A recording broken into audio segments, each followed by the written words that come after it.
Don't stop.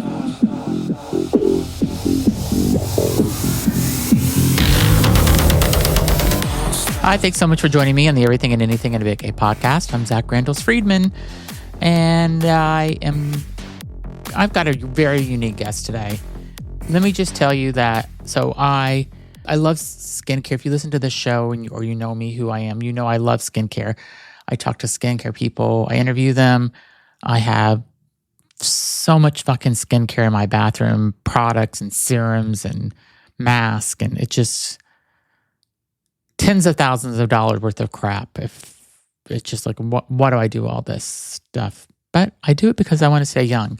And I think my skin looks pretty good. If you're watching this in video, I mean, for a 53-year-old, I don't think I look so bad. I don't have wrinkles, and I take good care of my skin. I am now doing microneedling sessions. I have 3 in a row. Doesn't feel great having thousands of needles poked in your skin for 45 minutes, but it helps with collagen and it helps your skin and it makes you look better. So I'm doing it. I got 2 more sessions left to go. And then there's another laser thing I'm going to do in the summer and stuff. So yeah, I do a lot of stuff to take care of my skin because I don't want to look old. I don't want to look saggy. I mean, I think there's wrinkles and old skin eventually will come, but I'm going to hold on to my skin as long as I can. Have to have good non-wrinkled skin. My father, when he died, like I remember looking at him, it's just kind of weird to say, but like looking at him as I was sitting there telling him goodbye. And I remember like he has no wrinkles. Like he was in how old was my dad when he died? Was he in his 70s? Yeah.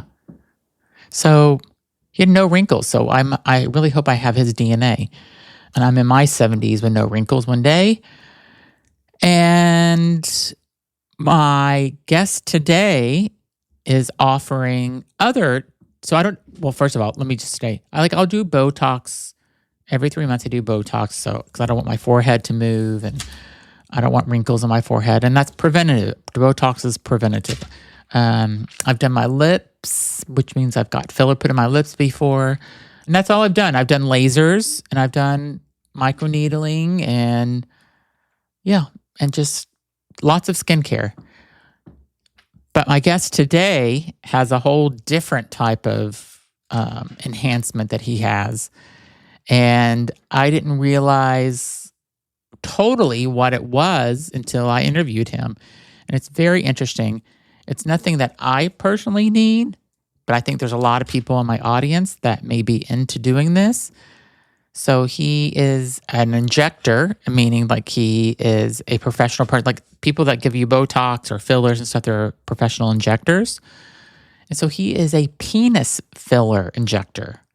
So if you want more girth to your penis or you want more length or you want both, you can go to Chris. He's in Manhattan. And I think he's doing something in California now too. But you can go to him and he can give you girth or length. But what I thought was very interesting, I said, is this for anybody that wanted to do it? He goes, if you have a micro penis, you cannot do it. And I said, okay, what's a micro penis? And 3 inches or less, you're a micro penis. And so if you're 3 inches or less, you can't do anything, I guess. I don't know. There's got to be something for you, but his filler isn't going to work for you. So we talk about penis filling, and then he has another thing,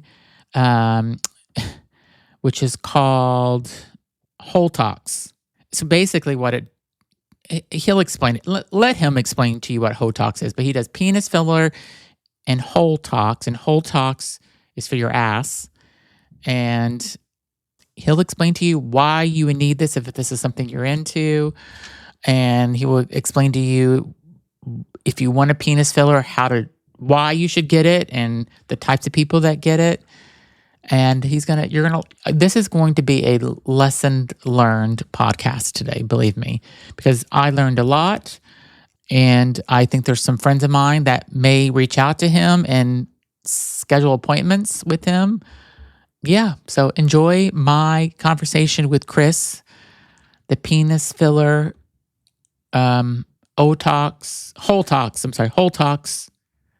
expert, I'll just call him. So enjoy the show. Leave a comment. Let me know what you think. And if you want to learn more about Chris, go to the description of this podcast. You can go make an appointment with him. You can go see him. You can get the services he offers. He's unique, but I can tell you that people are going to start copying what he's doing, because I believe that he has kind of started all this himself, and there's going to be other people that are going to start doing what he's doing. So he's the expert. So go to him if you need penis filler or HoleTox. Thanks for listening. Hi, thanks for joining me on the Everything and Anything and a Bit Gay podcast. I'm your host, Zach Reynolds-Friedman. Today, I have a new guest that you have not met before. His name is Injector Chris. He is got a very interesting background, and we're going to jump into his whole history. So welcome to the show, Chris, first of all. Thank you so much for having me, Zach. So you have built, well, let's start from the beginning. You were a Columbia student, and you were a makeup artist. And this is... Yeah, we're going really far back. Yes. We're going real far back. We're going to start back at the beginning. Pulling out the full CV. Okay. So I got my undergraduate degree in biology at St. John's University. I graduated high school and college both a year early, so I was only 20 years old. It was still kind of like the world was still recovering from the 2008 recession. And so I didn't pursue a job in the sciences. I actually ended up just kind of working in something that was exciting to me at the time, which was makeup. And I fell in love with aesthetics and, just found a craft that I didn't think that I really ever had before, and exploring this other side of myself that was, the artistry of everything. Mm-hmm. And then from there, I did a couple of things. I stayed in makeup always, at least part-time. I transcended out of it from a full-time situation. I actually worked at Columbia Business School. So Columbia Business School, I worked for the Entrepreneurship Center. And from there, I got to meet so many MBA students who were starting their own ventures. I met with a lot of very successful entrepreneurs who would come in to speak to the students, who would host mentoring hours for them. And I was the one who really coordinated and facilitated a lot of those meetups. So I got to sit in a lot of different conversations, from everything from tech to food and beverage to consumer services, consumer products, you name it. And so I worked there for almost 3 years. And then from there, my mentor there was really fantastic about just kind of helping me see like what the future held for me. And he was like, what is it that you want?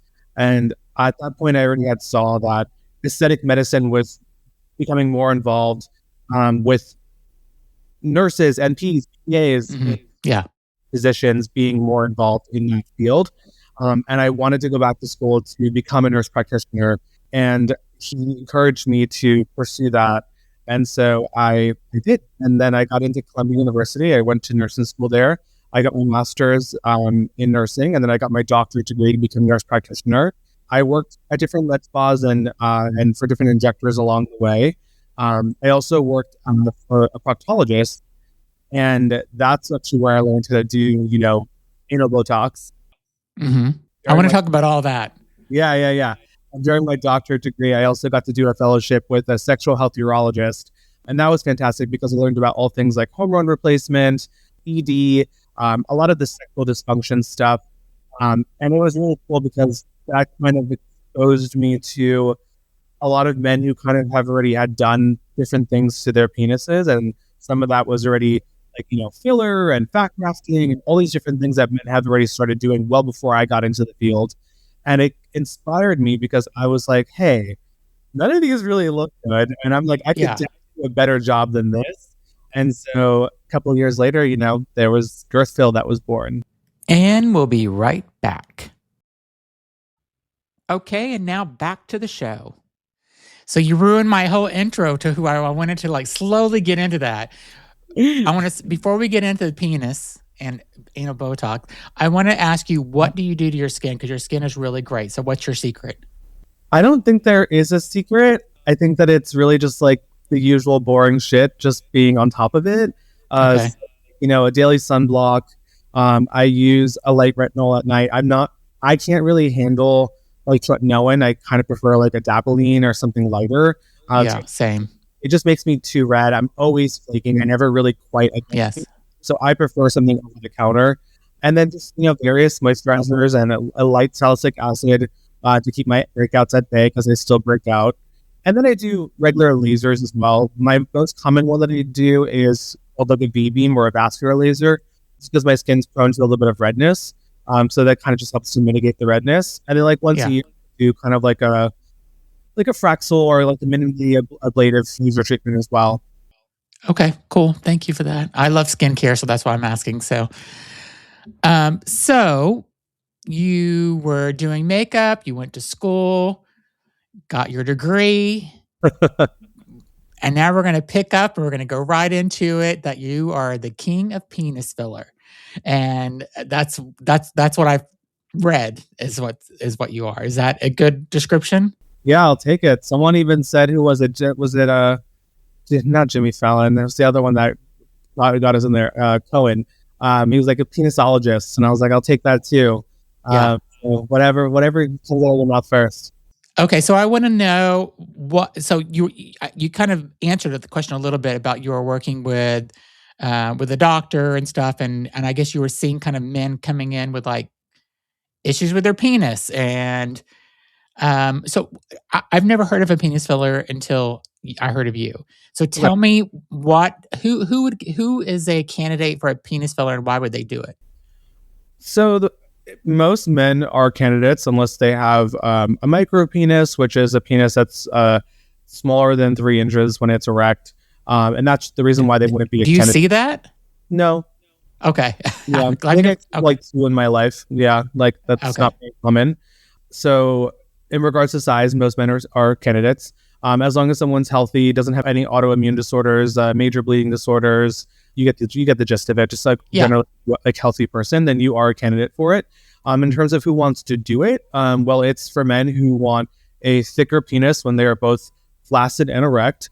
And also be longer when they're flaccid. The length won't change when you're erect, but you will be longer when you're flaccid because that filler minimizes your ability to retract your penis in situations when like you're cold and blah, blah, blah. So it does not retract as much. So your penis will look longer when you're just walking around the locker room, nude beaches, in your home, etc. And then you're girthier, both erect and flaccid. And does it hurt? No, that's like the biggest thing, I guess. Obviously, people are always nervous about that, and rightfully so. No, so I numb the penis in a couple different steps. So the first one's going to be like, so if my finger is your penis, let's say then my nail bed is the head of your penis, and the base of my finger is the base of your shaft. Above the base in your pubic area, I'm going to just do 1 injection of lidocaine there. So 1 poke, a little pinch and a burn above your penis, not in your penis. And I'm going to be injecting some lidocaine, and that's going to be a nerve block. So it's going to help block out the full sensation of the penis. And then I proceed with covering the penis with some topical numbing cream as well. So the nerve block will help block the deeper nerves, and then the nerve block will help block the superficial nerves. And then right before I actually start the treatment, the patient's already kind of set up a little bit with laughing gas to kind of ease their anxiety. And so once they're already all cleaned up and ready to go, I'll actually use like a little baby needle, like a little insulin syringe, and I'll actually do like a little tiny mini block, like right before I actually put in the cannula. So that numbs it even further, and they don't even feel that little one because they already have so much numbing. So I kind of sneak that one in. So no, basically, once you get past the first numbing injection in your pubic area, you don't feel anything. And do you have to go back? So like I get Botox every 3 to 4 months. Do you have to go back and get like refreshed up? Yeah, that's correct. So I use HLA-based fillers that are, FDA approved for the face, off-label for the penis, and they do slowly fade away over time. Most men come in about like once a year for a small touch-up. They can totally stretch that out to 1.5 years if they want to, but I find 1 year will kind of be the sweet spot, so things kind of don't fluctuate too much in size. So it's a yearly like upkeep, but the recovery is a lot faster when it's just a touch-up. It's a little bit easier. It's less syringes. And the process, I think, is a little bit smoother and faster just because, they already kind of know what to expect. We kind of through it. So it's not bad. And what's the recovery time for the first, when you do it the first time? I'm very honest about this because I think that sometimes other people who dabble in this space kind of they dismiss it a little bit, and they kind of, I think they just like, oh, 2 weeks, 2 weeks, because that's kind of what we say for like facial filler, like, like lips, jawline, it's kind of like more or less 2 weeks. For penis filler, I like to say it takes about 3 weeks to be 90% healed, and 6 weeks to be 100% healed. Okay. People are usually back to healthy sex and all that good stuff in 2 to 3 weeks. But in terms of like final results, things looking exactly as they're supposed to, all that stuff, I'd say 6 weeks is 100% healed. So, you've seen a lot of people. I'm sure you've learned a lot about sexual health over the years. And, what's some of the most kind of interesting things that you've learned? Because I love things about you're doing like this because I think it's great that people can feel more confident if they have a sexual health issue. You can help them. I'm sure it's about aesthetics for a lot of people, but it's also, maybe they're just not happy, they don't feel confident. I feel like you're helping in all those areas. So tell me a little bit about that. Yeah, you are right in the sense that I have heard so much. I've seen so much. I've heard so much, and it's been really cool to experience all that, because I think that I'm able to give more to my patients in terms of, as I've seen more, I'm able to give more in terms of feedback, advice, guidance, and walking them through their sexual journeys, whether it's through birth fail or whether it's through HoleTox. I think that what I've learned is that sex is very multifactorial. It involves our physical health, Hmm. our perception of our physical self. It involves our functionality and all those components of it, and our mental well-being, right? And so it's very complicated. And I had a mentor once tell me, he's like, sex is about like 1% of our lives, but it could easily be about like 99% of our problems. Hmm. And I think that really is something that I see a lot. And I think that for a lot of people, they just need a little boost in their confidence, and all of a sudden, like, they're just a whole new person when it comes to their sex lives, right? It just takes that sort of positive reinforcement to make someone feel secure enough in themselves to be able to act on the things that they want to act on, to increase the relationships with them and their partner, and so much more. So I do see that connection between body and mind, and how it's so important to really make sure that both are doing well in order for people to have the most that they can from their sex lives. And is your client base more gay men or straight men or just all the above? So when it comes to girth fill and scro fill, it is about 50-50. So I have a lot of straight patients when it comes to girth fill. And then pretty much everything else, I would say, skews a lot more queer, with things like HoleTox and a lot of the facial aesthetic stuff that I do. I would say that it's more gay men. Okay. I mean, the aesthetics industry is like, how much is it? I think it's like $100 billion a year. I mean, is that whenever you first started you came up with, because I guess you heard about this, but really you're the one that's kind of taking it. I feel like you're one of the first people that I've heard that's kind of like really taken this and you've made this a multi-million-dollar business. I mean, are you surprised on how fast it grew? That's a great question. I actually don't think anyone's ever asked me if I'm surprised of how much it grew. Well, that's one question. The other part of that question I'll ask, do you think that you're going to, like, you started a trend where more injectors, doctors, nurse practitioners are going to now start offering this? Yeah. So for the second one, absolutely, that's already happening. There's more people popping up every single time. I have a full team. So like we have our internal team, like the actual electrical aesthetics team is quite small. It's just, there's three of us, but we have two agencies that we work with, in terms of like, press, in terms of marketing, SEO, like everything. So we're constantly analyzing the market, and every single month there's someone else who's trying to dabble in the space. Right. And I tell people all the time, you don't know what to expect yet when it comes from other people. I can't just say like every competitor is not good at their job. I can just only say that I do so much revision work now, and about like 25% of my practice in New York City is revision work in regards to penis filler and girth fill. And then about 50% in California is revision work. Because and when you say that, that means that they've gone to another doctor, it did not work out, and you're fixing the issue. That's correct. Yeah. Yeah. I think that what differentiates what I do from what other people do is that I've made this kind of commitment to making this my full-time situation, where I really lean into the sexual enhancement procedures as like my full niche and job. Okay. So I have kind of really just invested everything that I have into optimizing these procedures and making it my priority, versus other people have just kind of added it onto their service menu. And whether it's a surgeon who does surgery and still does all these facial aesthetics and blah, blah, blah, blah. And so for me, it's like, no, this is what I do is sexual enhancement, it's aesthetics. And that's what I focus on every single day. So I think that that's kind of what's been the difference. And I guess when I say it like that, I guess I'm not so surprised that we're so fast, considering that, That's let's get into it.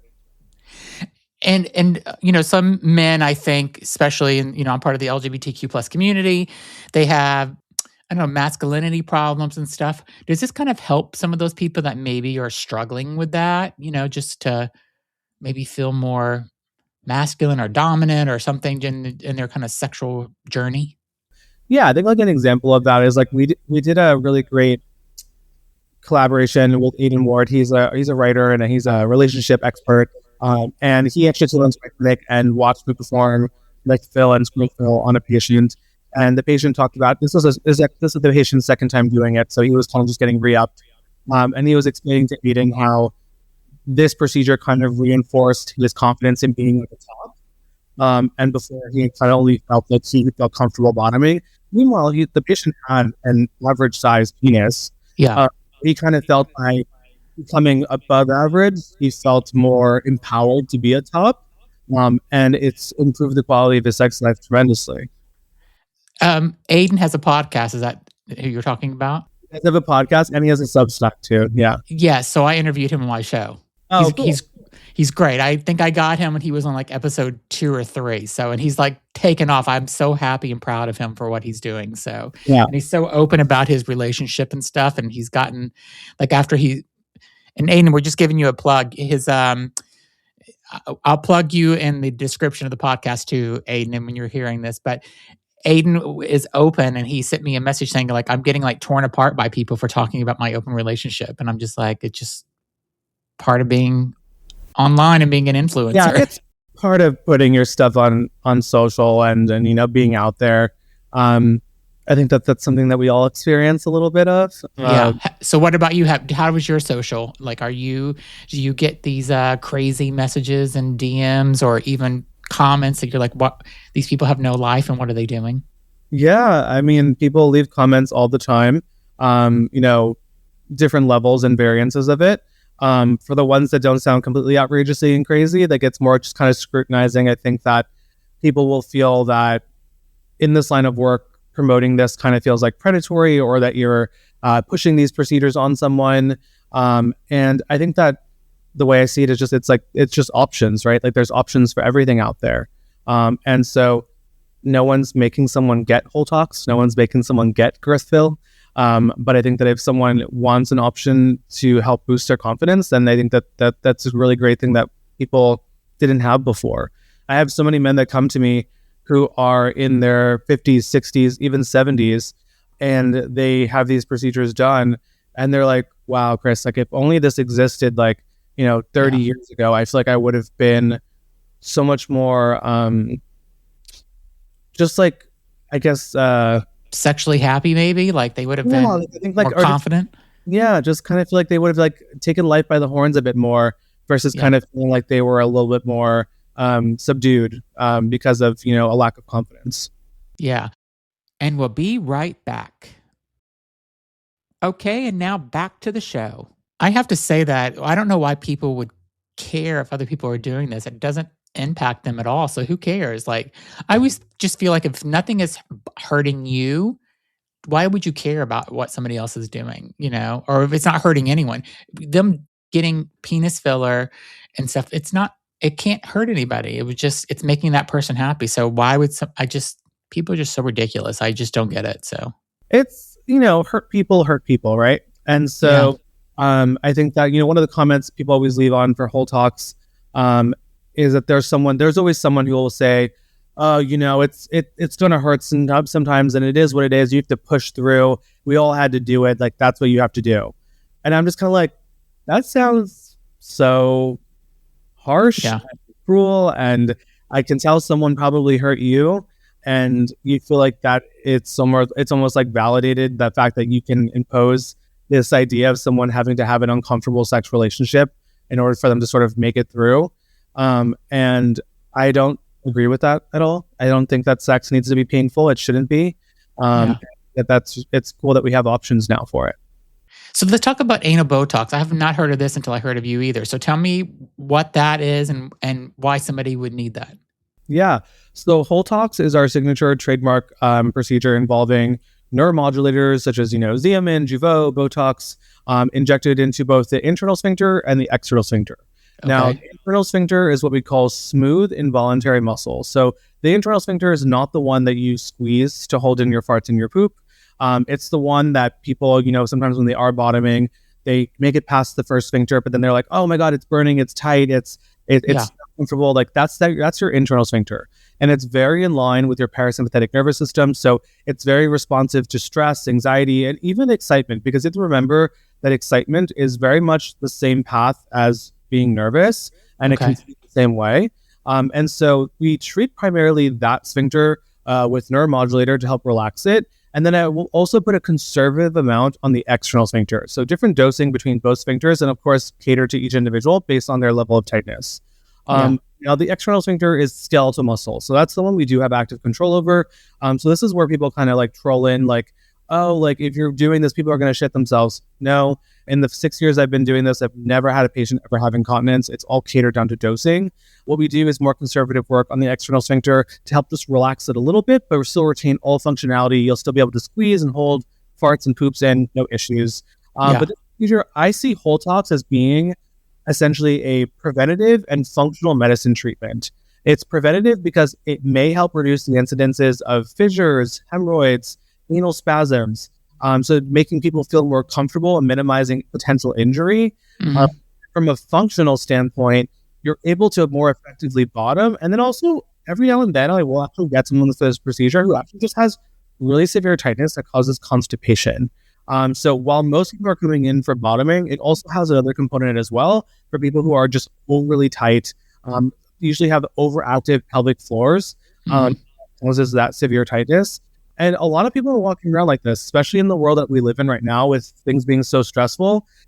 People don't realize that, we clench our teeth, we put up our shoulders, and we get our wraps. So people do the same thing with their pelvic floor. So some people, instead of clenching their teeth, well, maybe they're also doing this in addition to clenching their teeth, but they're squeezing the pelvic floor. And what that's doing is actually it's tightening up your hole. And it really causes a lot of discomfort for people because it can cause anal spasms that kind of feel like a Charlie horse, but in your hole. And then also just makes things too tight at the bottom. So HoleTox really changes people's lives because it opens up doors, no pun intended, being able to do things that they were not really able to do before. And I see this really benefiting a lot of people, both not just when they're single, but also couples where someone's kind of the top only because they can't bottom.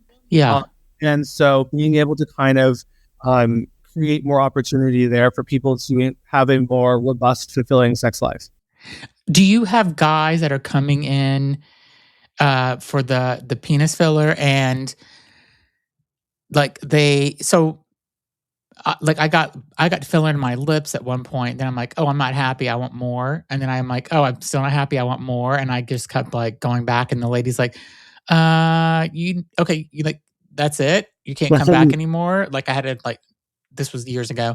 And do you have people doing that also for penis where you're just like, okay, you got to stop? Yeah, absolutely. Yes, I do have people like that. Some people get very, very excited and they get, I don't want to say like addicted to it, but I think just kind of get really caught up into emotions of it. And they, there's a fixation on it. And yeah, that's your job as a medical provider to establish ground rules and kind of reorient the patient to what is going to be appropriate and how you'll work with them going forward. So saying, like, okay, well, we can't do anything else for like a full year. So like, let's hold off and, let's establish that boundary. this is big enough. If we get any bigger, it's not going to be functional to the way that you want it to be. It's not going to look right, or that kind of stuff. So depending on what's going on with the patient, I just I first of all listen, and make sure that they're okay, because sometimes it's a coping mechanism, right? Mm-hmm. And so once I kind of figure out like what it is that they're fixating on, or what it is that they're so attached to it, just kind of helping them kind of divert a little bit away from that and establish healthy boundaries. What's the biggest insecurity you see in men when they come in, or that you've seen in a man? The biggest insecurity, Yeah. I think that, funny enough, a lot of men are really insecure about their penis sizes when they are flaccid. Mm. And people only think about penis size when it's, when you're doing the deed and you're having sex. But I think for a lot of guys, it is a lot about like when they are flaccid, whether it's, especially amongst gay men, right? We're in scenarios like that so often, where it's whether it's like nude beaches or bathhouses or locker rooms, that kind of stuff. Even before or after sex with a partner, kind of not wanting to feel, like you're the smallest person in the room. So that is a huge one for a lot of men, that insecurity and wanting a bigger bulge and all that stuff. And then the same thing actually transcends into the straight world, believe it or not. I was actually kind of shocked when I started hearing more and more of that. But straight men are paying attention to it as well, in the locker room, at a nude beach, or even just like walking around in front of their wife, like they're not having sex. They think about it. And I didn't realize that that was something that they thought about so much. I think for gay men, we thought about it more because, having sex with another man or being in front of someone, that there's now two penises in the room. So naturally, you're kind of like almost comparing in a way. With straight men, if they're just with their wife, there's only one penis there, but they still think about it. Well, they still go to the gym, and there's probably, I mean, it's not that they don't look. They can say they don't, but they do look, and they know they're being looked at. And so just, what's the most confident client you've ever had? The most confident? Yeah. In terms of like how they walk in and they want more. Guys, I think that one of the misconceptions of aesthetic treatments, especially with what I do, is that people who do these procedures are insecure. And that's not always the case. Yes, people do have insecurities and they want a confidence boost, but there are some guys who come in here because they love the attention it gives them.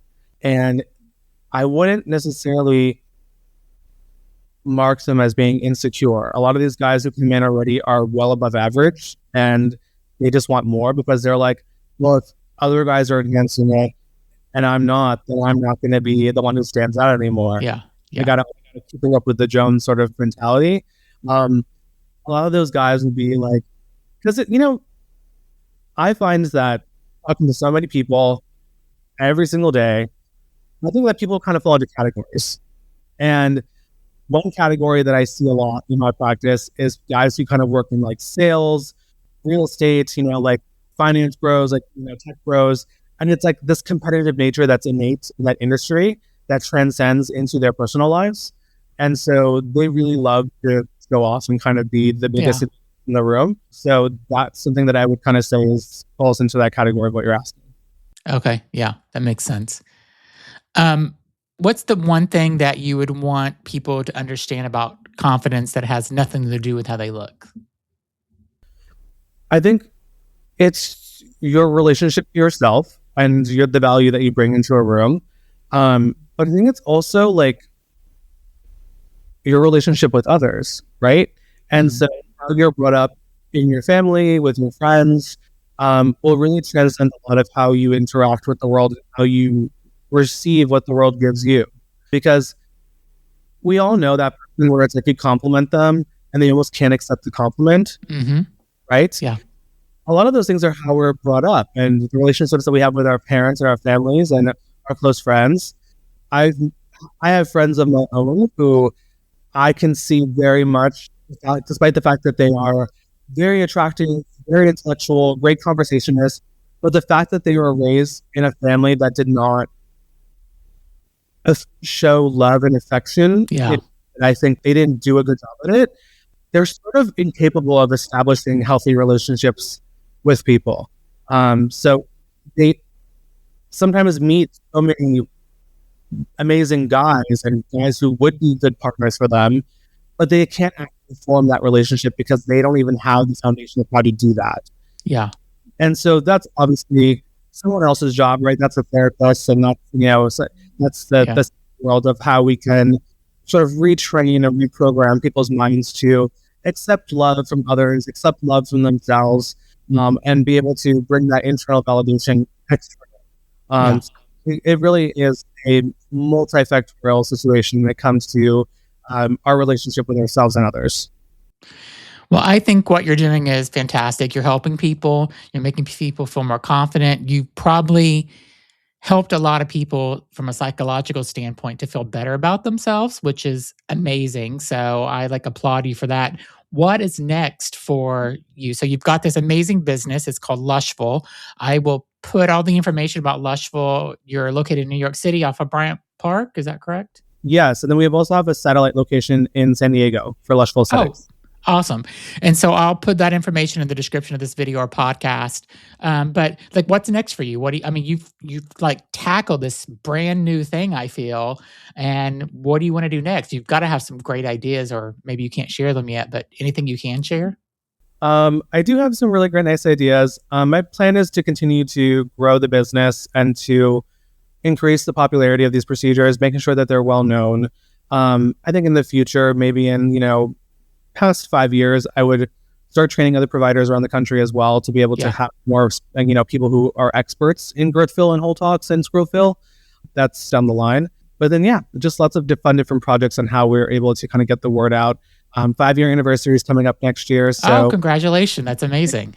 Thank you. Lots of fun marketing plans on how we can kind of continue to show these really cool opportunities and procedures to the world. I think you'd be great on a reality show. Oh, God. Think about the doctors. I'm trying to think what the reality show is where the two plastic surgeons, one's a Real House. Yes, Botched. Yeah, but not necessarily doing that angle of it. But, just there's Dr. Pimple Popper. I know she's doing something completely different than what you're doing and all that. Yeah, but that would probably be closer to it. I think it would be kind of taking on the cases that people kind of feel like they, have been struggling and they want someone to help them. I think it's a really cool opportunity. I wouldn't say no. I think the only thing is that I think that once you make the step into reality TV as a medical provider, there's not really a whole lot coming back from that. I think that that's kind of like a totally new positioning of where you're at. And I think you kind of just, at that point, that kind of almost closes a lot of what you do. And you kind of, at that point, you see your business to fruition. You have to start hiring other people. And you have to at some point, I think, stop. You either stop seeing as many patients or you kind of have someone else take it over. Because when people want to start doing the whole reality TV of beyond just in the room procedures, and they want your lifestyle, you go out with friends, you doing this and that. As medical providers, there sort of is this kind of blanket wall that we kind of all have that it's not real, but we kind of you don't think of your doctor or your medical provider at the bar hanging out with their friends. That's true. Them. And so it kind of breaks that perception of professionality that we have in clinic. And so I think that for a reality TV show to exist, it would be kind of I don't want to say boring, but kind of more of a straightforward Dr. Pimple Popper situation where it's just make procedural, that's that. And then it kind of transcends very quickly into kind of just being a reality TV show provider. Got it. So this opportunity, but Yeah. And do you go to American Academy of Dermatology conference every year? And are you going to those type of things to see what's happening or even to talk about what you're doing? So I used to go to a lot more conferences back in the day with different pharma companies. So whether it's MERS or Allergan or any of these big companies that will host these different conferences to talk about different studies, they are obviously geared more towards the face. And so that's kind of more of, I'll do cadaver lab usually once a year for the face and all that as well. But in terms of talking about girth fill and HoleTox at these conferences, haven't transcended that step yet. I've been offered before. I think that it's a little too early. And the reason why I say that is that, you know, as a business, you want to own the space, right? And you want to really kind of know that, like, you know, that's just like, it's just kind of like people think of Botox synonymously with neuromodulator. We don't say neuromodulator, we say Botox. That's a brand, right? So just like people don't say anal Botox, they say HoleTox, right? That's my brand. So that's the goal, is to continue to establish that brand as being the standard in when it comes to male enhancement. And I think that once that has been established more, and I think that that's definitely happening very quickly, then I can kind of take that as a step further and being able to talk about it more from like a, you know, anecdotal like experience, like clinical stuff at, you know, conferences, and, you know, transcended to training and all that stuff as well. So it's all kind of thought out, and it's in the back of my head. It's been written down as like plans. But I think that in business, timing is everything. I've done a lot of things really. I've done a lot of things correctly when it comes to timing, but I've also have failed with other things in timing, and it's taught me a lot. And I've had to reorient myself in my business a couple times that people don't even really notice as much, because you're not, you know, no one's watching you with the magnifying lens. But like, you know, I've made mistakes in business that have me quickly having to reorient and change things up. Yeah. So it's all a learning process.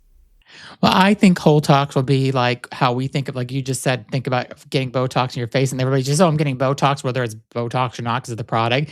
Yes. I think HoleTox will be the Botox. It already is, because there's more HoleTox searches than there is anal Botox searches. Yeah. So it already is. That's one of them.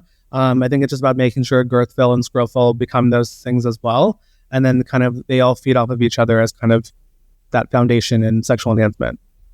Well, like I said, I think it's great what you're doing. I was so excited to kind of talk with you because I never heard of it. And I think it's a great education. And I love it that you're helping people feel confident and you're giving them, you know, what they need in their life. So that's amazing. So I think it's really great.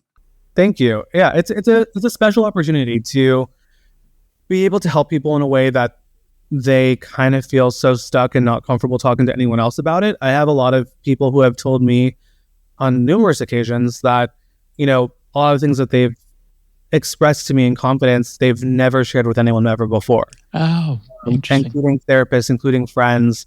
It's such a vulnerable space.